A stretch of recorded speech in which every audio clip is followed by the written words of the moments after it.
Thank you, Professor. Now I want to invite Dr. Asim Ahmed. He's a well-known nephrologist and our colleagues for the last 15 years, a very prominent name in Pakistan nephrology community. He has a lot of stars to his cap. He is currently a director at Kidney Center. He's a member of International Advisory Board, Journal of Medical Ethics. He's a chairperson bioinformatics group at Aachen University and Jilali University. He has multiple published papers to his name. He will talk today on clinical trials and hypertension guidelines.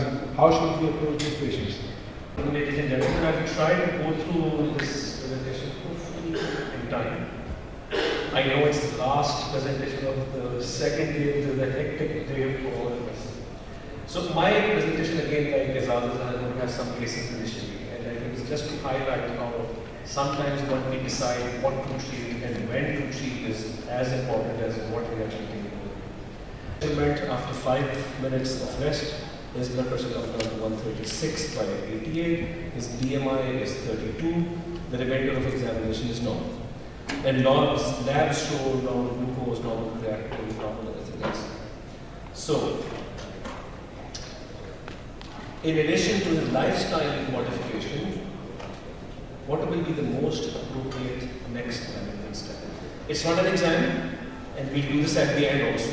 So I just want you to tell me how many of you choose A, how many of you choose B, C, or D. So A, please raise your hands if you think you should give an A.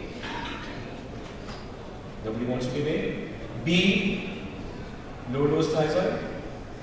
C, order ambulatory BP monitoring. So 1, 2, 3, 4, 5, 6, 7, 8, 9. Check blood pressure in 1 year's time. So let me write it down so I remember at the end what we decided. So we all said, most of us, nobody said anything else except for C. Okay? What about the case 2? So this is a 60-year-old woman who was evaluated during a follow-up visit for hypertension. She's a known hypertensive. She has high lipids and her cholesterol is very high. She tolerates some medications well, but except for mild renal edema, since starting her antihypertensive, there is no other major symptom. She's physically active. Her current medications are endorphine 5 milligrams and a statin, rosustatin that she uses. On exam, the average of 2 blood pressure readings is 152 by 86, which is consistent with measurements she obtained at home for 3 months.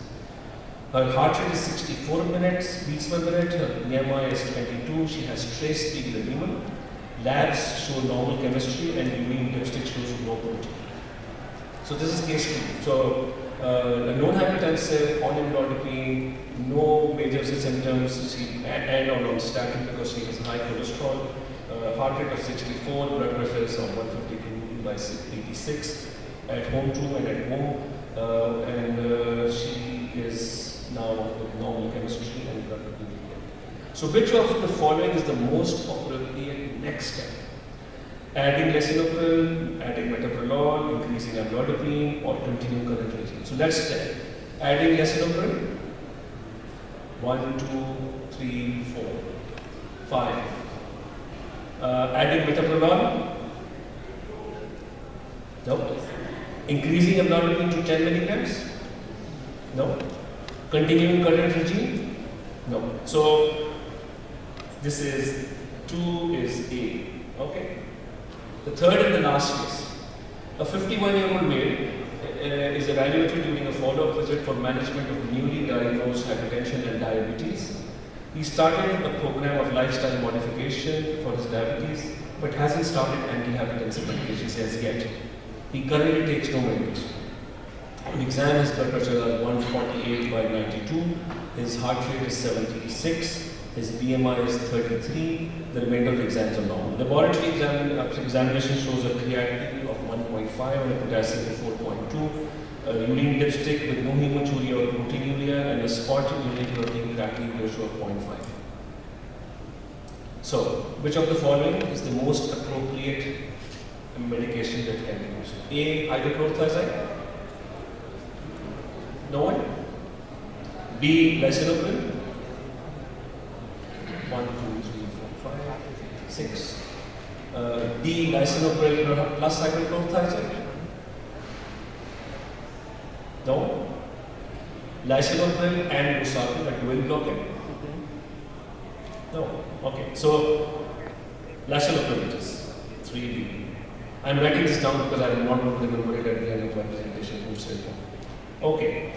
So let's go to hypertension. We've talked about hypertension, as Raj talked about it a lot. It's and the whole day that we've been talking about. We all know it's an epidemic of non-communicable diseases, especially because of so many changes in our lifestyle that it has become such a high prevalence of hypertension in the whole global community. The prevalence of hypertension varies across countries. The WHO African region has the highest prevalence, while the WHO regions of the America has the lowest. We are in between. We are EMRO region, which is not the African or the American, but the Eastern Mediterranean region. For some odd reason, we are in the Arabs rather than the Southwest. The review of current trend shows that the number of adults with hypertension increased from 594 million in 1975 to 1.13 billion right now, with the increasing largely, unfortunately, in the lower and middle income countries. So that there's a huge rise in overall increase in hypertension locally, but unfortunately disproportionately much higher rise in the lower and middle income countries. And hypertension remains clearly a major preventative of cardiovascular mortality. If you look at Pakistan, whatever data that we have, the National Health Survey that was done showed that about 22% of urban Pakistani population over the age of 15 years, and a third of those, and I think yesterday somebody said from the latest thing is about half of those, rather than a third of those more than 50 years, had hypertension. So a huge burden. Less than 3% of hypertensive patients had their blood pressure controlled below 149. That's again one, I think it was from the study of the National Health Survey, which I think Asim and others actually had looked at. And again, somebody yesterday and this morning quoted that general practitioners in Pakistan unfortunately underdiagnose hypertension and undertreat hypertension. So we have a high local incidence, high regional incidence, and also that we are unable and we do not control them. And I go very briefly of the whole trials because somebody said, what are the trials in hypertension? These are a number of trials that you will see. So you have a VA trial in 1977, VA in 1970, FP trial, and there are many earlier trials. But then comes in the 2000s, or in the 1998 onwards, you see the HOT trial, the HYET trial, the accomplished trial, the HORD trial, and the SPRINT trial. I think this doesn't show for some reason because the last would have been the SPRINT trial. The SPRINT trial, unfortunately, if you all know, has looked at two values of blood pressures. And there are a lot of concern about SPRINT trial because a lot of present guidelines are based on SPRINT. And there is a big issue of the SPRINT trial that they used individuals in the SPRINT trial who were already on previous antihypertensive drugs to define the level of blood pressure at entry. So there could be somebody who was already using two medications to control his blood pressure and was in their level now of the inclusion criteria versus somebody who was not using it. And it excluded a large population of people who were diabetics. Also, they had their largest cardiovascular outcome, which showed to be very good, was basically based on heart failure. So their largest component that got better in the cardiovascular event was heart failure, which drove the overall cardiovascular morbidity to a much better on people who were controlled to a certain blood pressures that there was concern. And also, unfortunately, the design was such that they were comparing a very large difference between control of blood pressure, which is very poor, versus control of blood pressure, which is very good. So everything pointed out that the treatment that they received in the SPRINT trial, they actually did very well. But this is the major concern of SPRINT trial. And I'm raising this because a lot of present guidelines, or some of the guidelines that are now using this SPRINT trial as a major determinant of why you should treat Again, as I keep saying, everyone, guidelines are excellent, but they are guidelines. They are too big roads that tell you that you have to drive on this road. It doesn't tell you which end of the road. And if you see the plethora of guidelines, I'm not sure you can see that, you can see this now. So there are a huge number of guidelines that have been published over a period of time, and I will go through some of them in the next part. The whole problem or the whole issue in hypertension is how you define hypertension. If you look at the present or recent JNC 6, 7 and 8, the optimal or the controlled blood pressures are different. So if you can, in the initial JNC criteria, the 120/80 was normal, this was normal, high normal, borderline, and then there was to be hypertensive. In the present JNC or the JNC 8 in 2014, the treatment should be initiated at 150/90, however, or higher in adults which are 160 or more for the other people. The ACC, 2017 ACC or American Heart Association guidelines, I won't say unfortunately, but they changed the goalpost, and so therefore the target or the normalcy of blood pressure became different. And so therefore, if you are now targeting people who are at 130/94 or 130/39 as stage 1, the large number of people will become hypertensive. And the whole issue is that the criteria of hypertension or the denominators or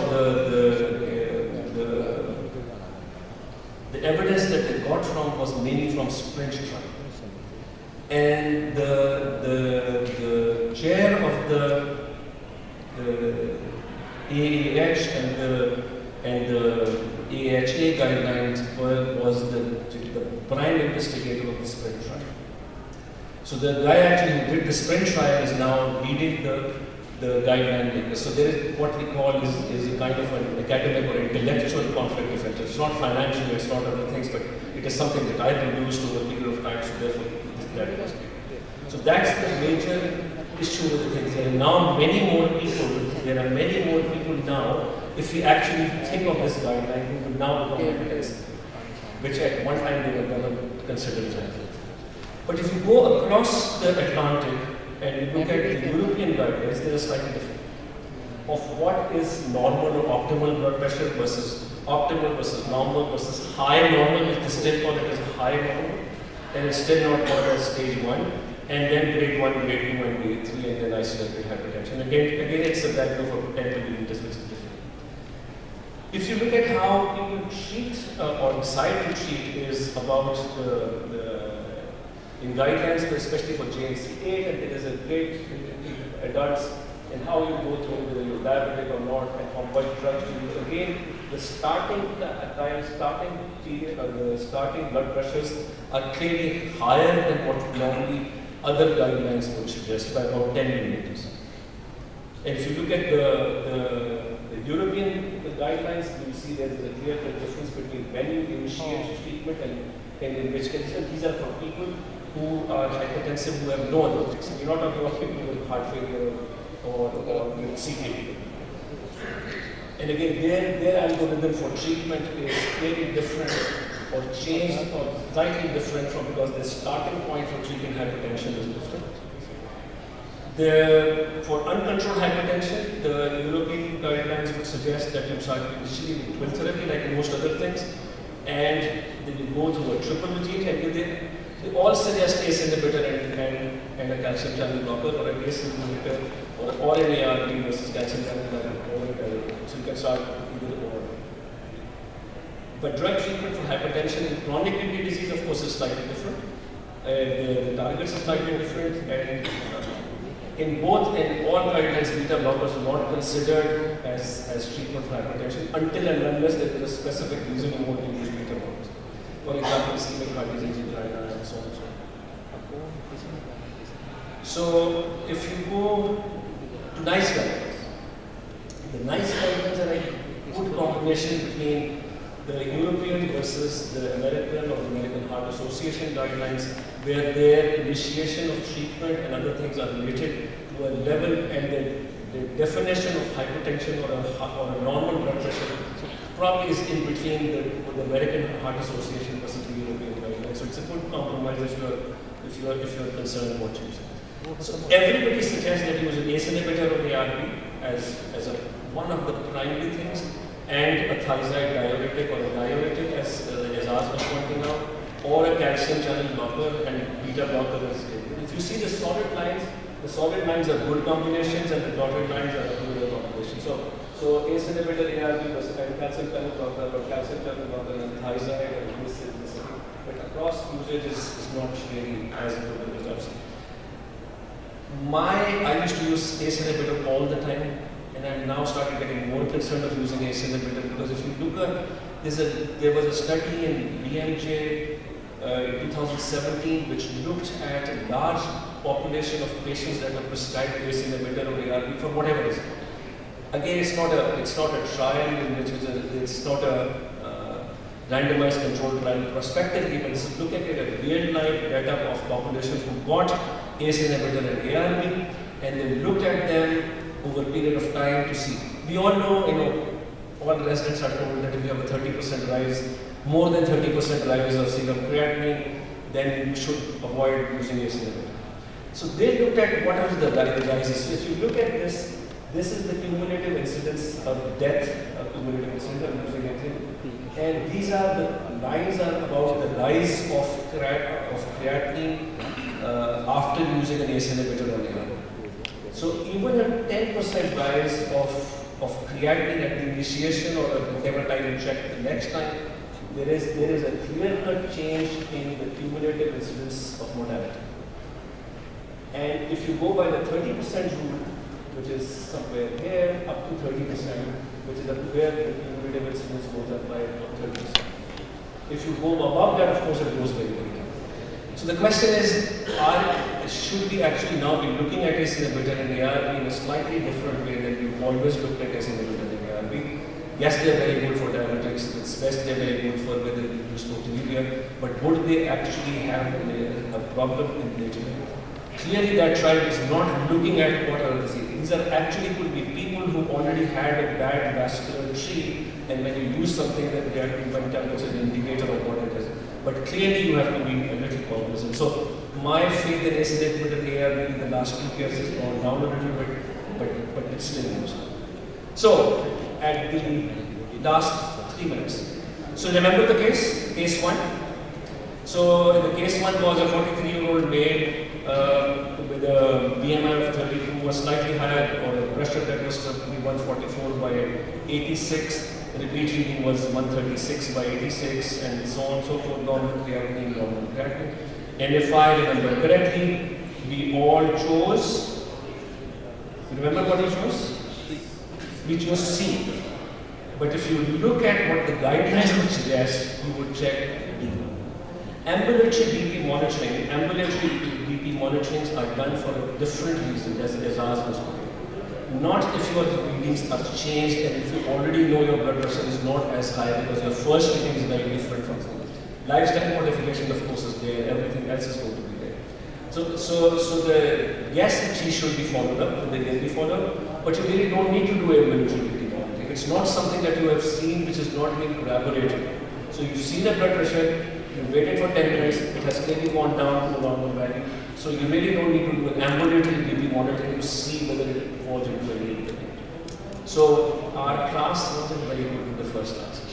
So case 2, 60-year-old woman, already hypertensive, already using a statin, slight renal edema, normal blood pressure was high.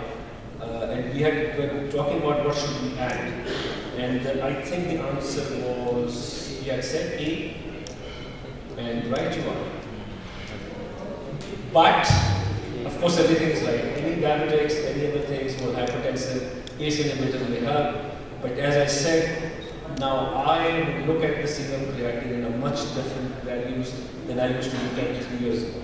I am now really concerned because a lot of our population is hypertensive population already have a lot of vascular complications, and we're not sure what their renal artery looks like or what their overall vascular tree look like. But if you're going to pass the exam, if Hezaz is going to be the example, lisinopril is the answer. So case 3 that we talked about was a 51-year-old man with elevated blood pressure who was diabetic, who had a high creatinine of 1.5 and a creatinine to protein ratio of 0.5. And we had said what is the most appropriate antihypertensive treatment, and we had talked about hydrochlorothiazide, lisinopril, amlodipine, lisinopril, AST, and then lisinopril, chlorosol. And we had said B. And but again, this all the medicines are very clear. If you have diabetes, if you have proteinuria, clearly if you have diabetes, you will have hypertension without proteinuria. If your blood pressure is only not controlled, not adding. The other thing that I like to tell is, I think Dr. Rafi also said this. Treating them, if you are treating them with an ACE inhibitor, it really doesn't matter which ACE inhibitor you use. If you're treating them with an angiotensin receptor blocker, it really doesn't matter what you use. Yes, people will say that valsartan is better. Yes, they will say valsartan is better. The valsartan heart failure trial, they say बहुत सारी चीजें आ गई. But by and large, it is unfortunately or fortunately it's a great effect, because the price range between 50 paisas and 5 rupees is quite long. And so all sartans act similarly, all pills act similarly. So in conclusion, BP epidemiology is clearly changing. We have a very high incidence. It's a very high incidence in Pakistan. We don't, at least even I think I'm culprit to it, we don't treat hypertension very early, and we probably don't achieve targets as we should. Office blood pressures, I keep saying in my clinic, when they check the blood pressure, the blood pressure is always checked twice when they walk in and once they are seen by somebody else. And I always tell them it's still useless. I would want you to take your own blood pressure readings at home too. Because to decide that somebody is actually hypertensive and the blood pressure has changed, you really need to know what the blood pressures are, not in the office but at home. Whether you do it by ambulatory method or whether you do it by home monitoring is a separate issue. Cardiovascular and organ damages need to be clearly planned, because CKD, left ventricular failure, and retinopathy are the major culprits to this. Lifestyle modification, as you said, reduce weight for each 10 kilograms, 10 millimeters systolic pressure comes down. For decreased salt intake, for each degree of salt that goes down. And unfortunately, not only the salt that is in this, we all tend to eat a lot more salt than most people do. But that fries kind of really do something. Let's just right now. The only issue that you have to all decide is what target to treat elderly. And elderlies have to be treated differently from the rest of the population, like all other guidelines. You really don't want an elderly person waking up at night and falling and having breaking a bone. So the targets are different. They're not going to live that long, so they don't have the cumulative problem. So if you're a 79-year-old with a slightly uncontrolled blood pressure in the conventional young way, they're not going to live more than 30 years. If you're a 40-year-old with blood pressure, then you are hopefully going to live another 40 years or 50 years, and that's going to be a cumulative risk that you have to see. Diabetes and CKDs have different targets, of course, because you want to prevent their progression and their accumulation. Diastolic pressure of 80s and less should not be not really good. There's a lot of physician, as you said, titration, and there's a lot of physician industry of how to titrate, and there's sometimes no. So ideally, the recommendation is start treatment with 2 drugs, thiazide and something else. But most, and ideally, if it's in one single combination, it's much more easier. The more pills you have to take, and more times you have to take, the less likely to be the compliance. Statins and antiplatelet therapy have to be considered, because you want to make sure you reduce the cardiovascular risk. So I thank you very much. I'm just about